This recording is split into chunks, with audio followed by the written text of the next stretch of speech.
Le président français Emmanuel Macron a fait un discours bouleversant. Jeune, relativement jeune par rapport aux ex-présidents français, et beaucoup de présidents dans le monde d'ailleurs, très courageux, très dynamique, a fait un discours percutant. Mesdames et messieurs, merci beaucoup d'avoir attendu jusqu'à cette heure pour que je puisse vous rendre compte de nos discussions et de ce Conseil européen. Alors, beaucoup de sujets ont été abordés. Je vais essayer de procéder par ordre et de vous dire à la fois ce dont nous avons discuté et les positions de la France, puis répondre à vos questions. Le premier temps d'échange a été consacré à la défense européenne. Je considère, pour ma part, j'ai pu le rappeler hier au sommet de l'OTAN, que des progrès majeurs ont été accomplis durant ce semestre. Et je veux vraiment remercier l'ensemble des collègues et la Commission européenne pour le très bon travail qui a été effectué. Et ce Conseil européen qui intervient au lendemain de ce sommet de l'OTAN marque véritablement la consolidation d'un pilier européen de l'OTAN en nous coordonnant au sein de l'Union européenne pour mettre en œuvre cet effort inédit. Je le dis parce qu'on a tendance à ne pas voir ce qui est acquis au dernier moment, mais je me souviens qu'à 7 ans, c'était interdit par les piliers européens de l'OTAN. C'était un gros mot pour beaucoup, en tout cas que ça ne faisait pas objet du tout de consensus. Aujourd'hui, c'est le cas, et l'accroissement des dépenses que nous avons actées va permettre aussi des achats européens, une consolidation d'une industrie européenne de défense. Et ce, parce que nous avons construit en Européens des instruments robustes de soutien à la base industrielle et technologique de défense européenne et que cette approche fait consensus. Nous avons vraiment une préférence européenne qui s'organise, d'abord avec le programme SAFE, qui a été parachevé en 3 mois et qui permettra à la Commission d'emprunter 150 milliards d'euros pour prêter aux meilleures conditions de marché aux États membres qu'ils souhaitent pour investir, produire, acheter en commun dans des domaines capacitaires clés.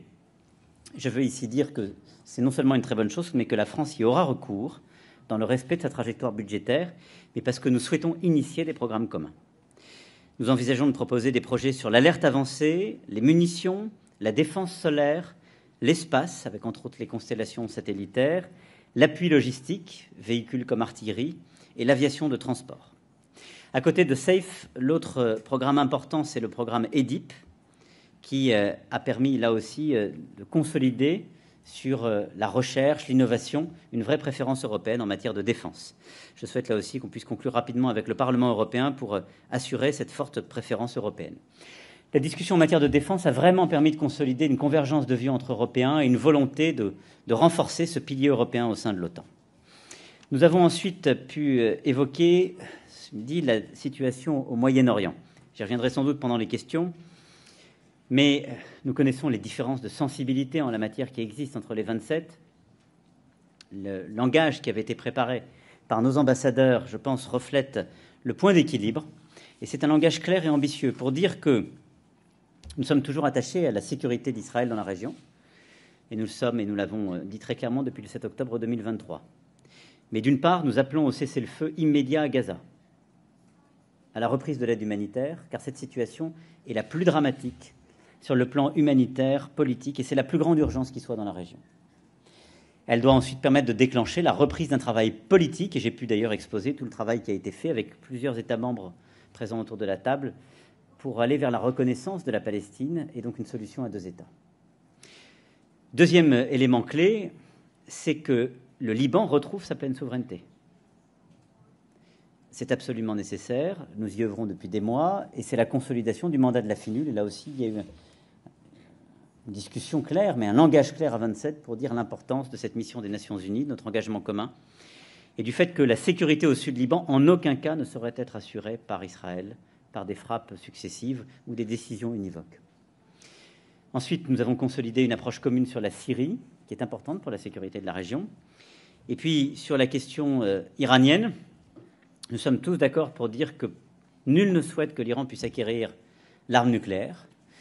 Tous nous soutenons le cessez-le-feu obtenu il y a quelques jours en Iran. La clé étant maintenant qu'il n'y ait pas de reprise des activités proliférantes et donc que l'AIEA puisse faire son travail dans les meilleurs délais. Et c'est d'ailleurs ce à quoi la France œuvre et je pourrais y revenir si vous le souhaitez dans les questions. Et donc sur l'Iran, respect du cessez-le-feu, reprise des discussions et encadrement de l'activité balistique comme nucléaire de l'Iran. Voilà les quelques éléments clés sur lesquels je souhaitais revenir. Nous avons, comme vous le savez, eu aussi une discussion sur l'accord d'association entre l'Union européenne et Israël. Les conclusions sont claires et soutenues par tous. Il existe des indications qu'Israël manquerait à ses obligations en matière de droits de l'homme au titre de l'article 2 de cet accord. Je cite les conclusions. Et donc, en juillet, nos ministres des Affaires étrangères auront à en tirer les conséquences à la lumière de ce qui sera documenté, et ce à Gaza, comme aussi ce qui concerne les activités des colons violents en Cisjordanie. Nous avons eu ensuite un échange avec le président Zelensky, qui a pu exposer, mais conformément d'ailleurs à ce que nous avions échangé avec lui hier, la situation, ses besoins. Et il y a eu une confirmation claire et une consolidation du soutien financier et militaire des Européens, tout en préparant les conditions d'une paix solide et durable. Là aussi, nous aurons l'occasion d'y revenir lors d'une réunion de la coalition des volontaires. Notre priorité est d'obtenir un cessez-le-feu, de consolider ces garanties dans la durée. L'Union européenne devrait aussi adopter dans les tout prochains jours un 18e paquet de sanctions, inédit par son ambition et les mesures qu'il contient dans les secteurs financiers et énergétiques. Et il imposera un embargo, notamment sur l'importation de pétrole brut russe raffiné en pays tiers, ce qui est un signal fort.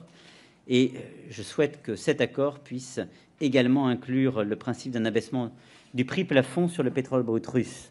En tout cas, ce nouveau paquet de sanctions est coordonné avec les Britanniques, les Américains, Canadiens et Japonais. Et il va dans le sens aussi de ce que les sénateurs sont en train de préparer sous la houlette du sénateur Graham, et ce qu'il est important de faire passer, parce que c'est un ensemble très dissuasif et impactant pour l'économie russe, de nature à faire revenir la Russie autour de la table des discussions. Les discussions de cet après-midi ont ensuite porté sur les questions économiques, la compétitivité et les échanges commerciaux. Là aussi, il y a eu une forte convergence et une confirmation des conclusions qui avaient été préparées. Sur les questions de compétitivité, je ne veux pas ici être trop long, simplement redire l'unanimité autour des conclusions des rapports Draghi et l'État, et notre volonté d'accélérer pour que la Commission puisse le plus vite possible prendre les mesures. D'abord, pour protéger les secteurs qui sont menacés par les désorganisations en cours. C'est la priorité des priorités. L'acier, la chimie, tous les secteurs, l'aluminium, tous les secteurs qui sont bousculés par les conséquences même indirectes de la politique tarifaire américaine ou des surcapacités chinoises, ces secteurs doivent être protégés. Et c'est pourquoi, entre autres, sur l'acier, nous soutenons très fortement la mise en œuvre des mesures de sauvegarde avec un déclenchement à 15% de part de marché maximum aux non-européens, ce qui permettra de préserver la situation et évidemment aussi une réforme du mécanisme d'ajustement carbone aux frontières.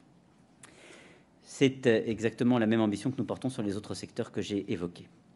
Ça, c'est le premier volet, protéger. Le deuxième, c'est accélérer la simplification et resynchroniser notre Europe avec les autres régions. Un accord à cet égard a été trouvé au Conseil sur le devoir de vigilance et la directive CS3D. C'est un bon accord. Il règle les problèmes qui étaient posés par les industriels et qui étaient de nature à obérer notre compétitivité commune et les investissements sur notre territoire. Nous devons aussi avancer sur CSRD en allégeant le contenu et la fréquence du reporting. Et toutes les propositions de simplification de la législation européenne pour la défense, l'agriculture, les entreprises de taille moyenne, les outre-mer doivent avancer le plus vite possible. Cet agenda de simplification est essentiel parce qu'il y a une accélération aujourd'hui de certains mouvements économiques et c'est clé pour nous. Et puis l'autre volet, c'est évidemment l'approfondissement du marché commun. Nous le portons dans tous les domaines possibles, en matière énergétique, télécommunications, dans beaucoup de domaines, et évidemment en matière financière. Et j'ai rappelé à cet égard que notre priorité est de mettre en œuvre l'initiative de titrisation aujourd'hui soutenue par beaucoup de pays. Le label d'ailleurs de produits d'épargne pan-européen que nous avons porté avec beaucoup d'autres va en ce sens. Et la mise en œuvre d'une union des marchés de capitaux. Et là, je crois qu'il faut privilégier la simplicité et la rapidité sur la perfection du système. Je pourrais y revenir si vous avez des questions. Et puis, nous sommes revenus également sur nos objectifs climatiques. Nous soutenons l'ambition climatique et la France est constante en la matière. Nous voulons rendre cette ambition climatique compatible avec la compétitivité européenne. C'est d'ailleurs ce modèle que nous portons en France et que nous avons toujours défendu. Et là aussi, je pourrais y revenir, mais il y a eu de longs débats sur ce sujet. Nous aurons à coup sûr à y revenir, mais je crois dans la possibilité d'une Europe qui concilie un agenda climatique ambitieux et respectueux de ses engagements dans l'accord de Paris et qui préserve sa compétitivité. Ça suppose simplement de la neutralité technologique, de la capacité à investir et de la cohérence sur sa politique commerciale.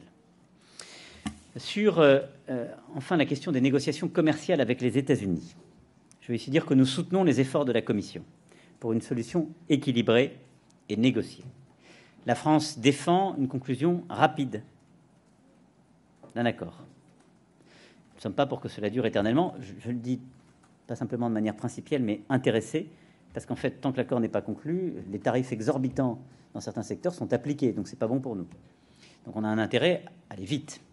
Ensuite, je suis pour que cet accord soit pragmatique, qui permette de mettre en lumière les éléments positifs de part et d'autre, et qui soit équilibré, c'est-à-dire qu'en aucun cas nous n'accepterons une situation durable où nous serions taxés et où, en quelque sorte, nous ne changerions pas notre position en la matière.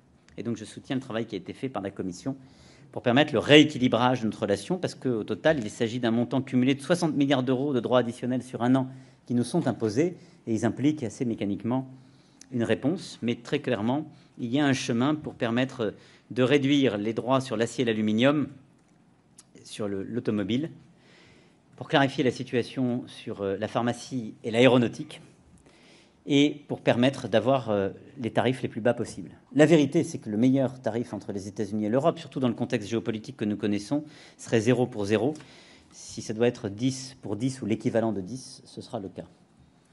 En tout cas, il a été clair que l'autonomie réglementaire de l'Union européenne dans ces discussions sera préservée. Et pour ma part, je considère que tous les leviers à notre disposition doivent être privilégiés. Un dernier point que j'ai pu évoquer avec la présidente de la Commission, et je veux ici le dire pour mémoire, c'est la question de la protection des mineurs en ligne. Vous savez que j'ai annoncé il y a quelques semaines la volonté de la France de protéger nos enfants et nos adolescents des réseaux sociaux, à la lumière d'un rapport de scientifique qui m'a été présenté, de travaux qui maintenant font de plus en plus consensus. Plusieurs États membres nous ont rejoints dans cette initiative et nous souhaitons avancer avec ces derniers, notamment avec la future présidence danoise du Conseil. J'ai pu demander à la Commission qu'elle puisse clairement établir une obligation pour les plateformes dans le cadre du DSA et de ses dispositions sur la protection des mineurs de vérifier l'âge de leurs utilisateurs pour l'accès aux réseaux sociaux. C'est ce que prévoit de mémoire l'article 28 de la directive. Et sur cette base-là, les lignes directrices que la Commission aura donc à finaliser dans les prochaines semaines, nous aurons de notre côté à avancer sur la définition d'une majorité numérique, ce qui nous permettra de protéger les moins de 15 ans en France des réseaux sociaux. Voilà, mesdames et messieurs, je vais maintenant répondre à vos questions.